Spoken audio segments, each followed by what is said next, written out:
अळूवडी तुम्ही 100दा बनवली असेल, पण तुमचा रोल असा परफेक्ट तयार होतो का? रोल करताना सुटू नये, अळूवडी तेलात तळताना ती तुटू नये, अगदी परफेक्ट अशी अळूवडी तयार व्हावी यासाठी हा व्हिडिओ नक्की बघा. आज आपण अगदी साध्या आणि सोप्या पद्धतीने अळूवडीचा रोल कसा बनवायचा ते बघणार आहोत आणि कुरकुरीत अशी अळूवडी देखील. अळूवडीची ही रेसिपी तुम्हीही कदाचित अशीच बनवत असाल, पण रोल करण्याची पद्धत थोडीशी वेगळी. चला बघूया आजची ही रेसिपी. वडीसाठीच आपल्याला बॅटर बनवायचं आहे, तर 2 वाट्या बेसन पीठ घेतलं. वाटी किंवा कपाने मोजून घेऊ शकता. 250 ग्राम हे पीठ आहे. यामध्ये घालणार आहोत पाव वाटी तांदळाचं पीठ. तांदळाच्या पिठाने वडी कुरकुरीत होते. 1 चमचा ओवा, 1 चमचा घातला आहे तीळ आणि पाव चमच्यापेक्षा थोडासा कमी हिंग आहे. पाव चमचा हळद घालून घेतली. अर्धा चमचा घातला आहे लाल तिखट. ते तुम्ही तुमच्या चवीने कमी जास्त करू शकता. अर्धा चमचा धने पावडर, चवीनुसार मीठही घालून घेतलं. आता यामध्ये आपल्याला हिरवं वाटण घालायचं आहे, तर 7 ते 8 हिरव्या मिरच्या, 7 ते 8 लसणाच्या पाकळ्या, 1 इंच आलं आणि 1 चमचा जिरे याची ही पेस्ट आहे. यामध्ये थोडासा चिंच आणि गुळाचा कोळ घालायचा आहे. चिंचऐवजी तुम्ही लिंबाचा रसही वापरू शकता, पण गूळ अवश्य घाला. जर तुम्हाला चिंच वापरायची नसेल, तर त्याऐवजी एक मध्यम आकाराच्या लिंबाचा रसही यामध्ये घालू शकता. आता पाणी घालून आपल्याला हे पीठ भिजवायचं आहे, तर थोडं-थोडं पाणी घालायचं. पाणी बेताने यासाठी घालायचं कारण आपण चिंच आणि गुळाचा कोळही घातला आहे आणि जे पीठ हवं ते थोडंसं घट्टसर हवं, एकदम पातळ पीठ नको.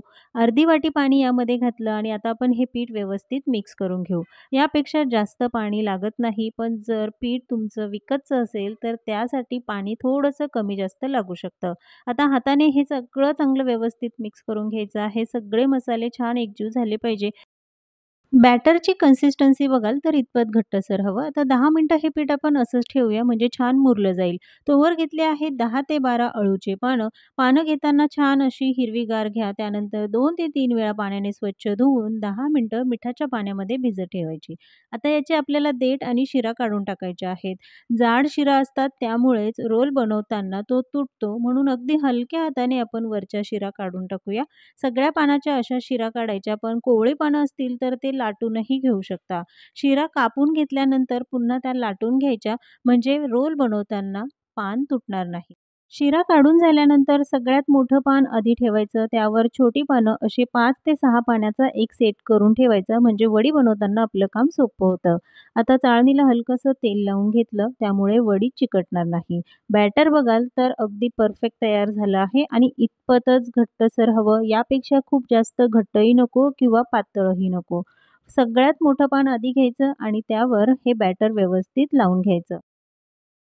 वडीसाठीचं जे बॅटर बनवलं आहे ते परफेक्ट हवं. खूप जर पातळ असेल तर वडी बनवताना ती व्यवस्थित रोल होणार नाही. घट्ट बनवलं तर मग ते पानावर पसरलं जाणार नाही. त्यामुळे बॅटर अगदी परफेक्ट बनवा.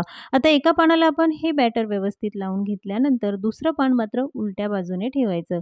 एकसारखे सगळे पानं ठेवायचे नाही. उलटं-सुलटं असं करून हे एक-एक पान ठेवून त्यावर हे पीठ व्यवस्थित लावून घ्यायचं. वडीचा एक रोल बनवण्यासाठी मी 6 पानं वापरली आहेत. तुम्ही यापेक्षा जास्तही वापरू शकता, जेवढा रोल तुम्हाला जाड हवा.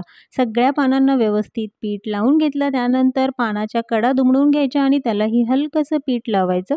यामुळे पानं एकमेकांना चिकटतात आणि रोल करताना सुटत नाही. दोन्हीही बाजूच्या कडांना व्यवस्थित हे पीठ लावून घेतलं.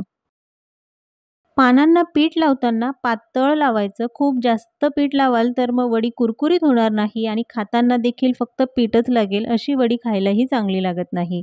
दोन्हीही कडा आता व्यवस्थित दाबून घेऊया. ज्या पद्धतीने मी व्हिडिओमध्ये दाखवलं त्या पद्धतीने जर तुम्ही रोल बनवाल तर तुमचा रोल कधीही सुटणार नाही. वडी तळताना देखील तुटणार नाही. आता यालाही हलकंसं पीठ लावून घेतलं यासाठी कारण वडी अगदी परफेक्ट तयार व्हावी. सगळ्या बाजूने व्यवस्थित हे पीठ लावून घेतलं. त्यानंतर आता आपण हा रोल बनवून घेऊया.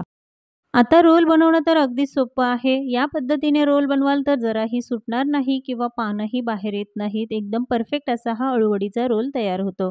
चाळणीमध्ये ठेवून घेऊ. अशाच पद्धतीने राहिलेल्या सगळ्या पानांच्या मी वड्या बनवून घेतल्या. एकदम परफेक्ट असा हा अळूचा रोल तयार झाला. तोवर आपण पाणी गरम होण्यासाठी ठेवलं होतं. आता लगेचच वाफवून घेऊया. पाणी चांगलं गरम असेल तर वड्या लवकर वाफवल्या जातात. यावर झाकण ठेवायचं. 15 मिनिटं मध्यम आचेवर वड्या वाफवून घेऊया. 15 मिनिटानंतर बघाल तर मस्त अशा या वड्या वाफवल्या जातात. वाफवल्यानंतर त्या फुलतात. आता मात्र गॅस बंद करायचा आणि वड्या पूर्ण थंड होऊ द्यायच्या. थंड झाल्यावर बघाल तर अगदी परफेक्ट असा आपला हा वडीचा रोल तयार झाला. अळूच्या वडीचा रोल पूर्ण थंड होऊ द्यायचा आणि त्यानंतरच त्याचे काप करून घ्यायचे. खूप गरम असताना जर तुम्ही याचे काप करायला जाल तर ते व्यवस्थित होणार नाही, तुटतील. म्हणूनच थोडंसं थंड होऊ द्यायचं आणि खूपच घाई असेल तर थोडा वेळ फ्रिजमध्ये ठेवायचं आणि त्यानंतर त्याचे काप करून घ्यायचे. वडीचे हे काप करताना देखील मध्यम आकारामध्ये करा. खूप जाडसर करू नका, नाहीतर वडी कुरकुरीत होणार नाही. अळूवडी बनवण्याची ही सगळ्यात सोपी पद्धत. या पद्धतीने बॅचलर देखील अगदी सहज आणि परफेक्ट अळूवडी बनवतील. वडी बघाल तर जराही तुटलेली नाही आणि लगेचच आता तळून घेऊया. तुम्हाला अगदी कुरकुरीत अळूवडी हवी असेल तर डीप फ्राय करा आणि तेल मात्र कडकडीत गरम करून घ्यायचं. त्यानंतर गॅस मोठ्या आचेवर ठेवायचा आणि मग वडी तळून घ्यायची. कमी आचेवर ठेवून वड्या तळायला जाल तर त्या खूप तेलकट होतात. यासाठीच गॅस मोठ्या आचेवर ठेवायचा आणि कुरकुरीत अशा अळूवड्या तळून घ्यायच्या.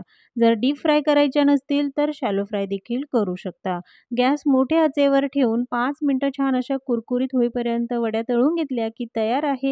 तेलात न सुटणारी खमंग कुरकुरीत अशी अळूवडी. वडी बनवण्याची ही थोडीशी वेगळी पद्धत. कदाचित तुम्ही देखील याच पद्धतीने वडी बनवत असाल, पण जर रोल सुटत असेल, वडी तळताना तेलात तुटत असेल, तर छोट्याशा या टिप्स नक्की फॉलो करा. आजच्या या कुरकुरीत अळूवडीची रेसिपी तुम्हाला कशी वाटली कमेंट्समध्ये जरूर सांगा. अशाच नवनवीन रेसिपी बघण्यासाठी चॅनलला सबस्क्राईब करा. पुन्हा भेटूया एका नवीन रेसिपीसोबत.